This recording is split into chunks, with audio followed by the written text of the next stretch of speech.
তোর বাচ্চার শুনলাম অনেকদিন ধরে রোগ ভালো হয় না, ব্যাক কল নাকি তুই? বলে কেন, কি করা লাগবে? শাহজালালের মাজারে একদিন যাইয়া আমার মতো একটা মান্যত দিয়াই দেখ কেমনে কাজ হয়।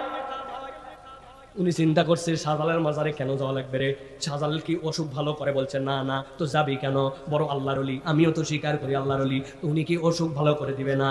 ওইখানে মান্যত দিলে শাহজালাল খুশি হয়, শাহজালাল খুশি হলে আল্লাহ খুশি হয়, আল্লাহ দেয় কিন্তু শাহজালালের মাধ্যম দিয়ে দেয়।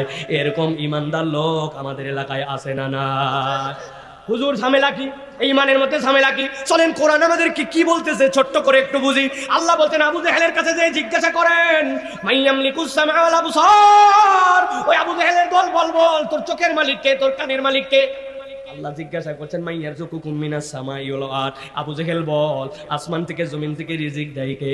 সাথে সাথে আবু জেহেল চিল্লায় বলছে সায়াকুলুন আল্লাহ, অবশ্যই আল্লাহ রিজিক দেয়, আল্লাহ খাওয়ায়, আল্লাহ চোখ দেয়, আল্লাহ কান দেয়। তাহলে আল্লাহ যদি এত কিছু দেয় লাত উজ্জা মানাতের কাছে কেন যাস? সাথে সাথে সে বলছে তুমি মনে করছো লাত উজ্জা মানাত বলে আমাদেরকে রিজিক দেয়, ব্যবসায় বরকত দেয়? না না না, লিয়াতাকাররাবুনা ইলাল্লাহি যুলফা, ওদের কিচ্ছু করার ক্ষমতা নাই। ওরা আল্লাহর বিভিন্ন পয়গম্বরের প্রতিকৃতি, ফেরেশতার প্রতিকৃতি, আল্লাহর বড় বড় পয়গম্বর, বড় বড় ওলি, বড় বড় ফেরেশতার প্রতিকৃতি হিসাবে তারা আল্লাহর প্রিয় পাত্র।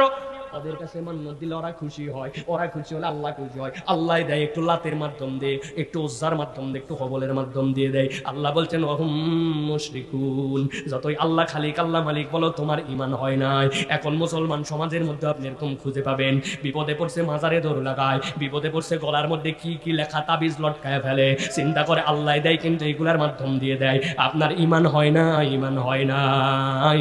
আপনার হাসর নাসর আল্লাহ না করুক আবু জেহেলের সাথে হওয়ার সম্ভাবনা আছে। এই জন্য আল্লাহ বলছেন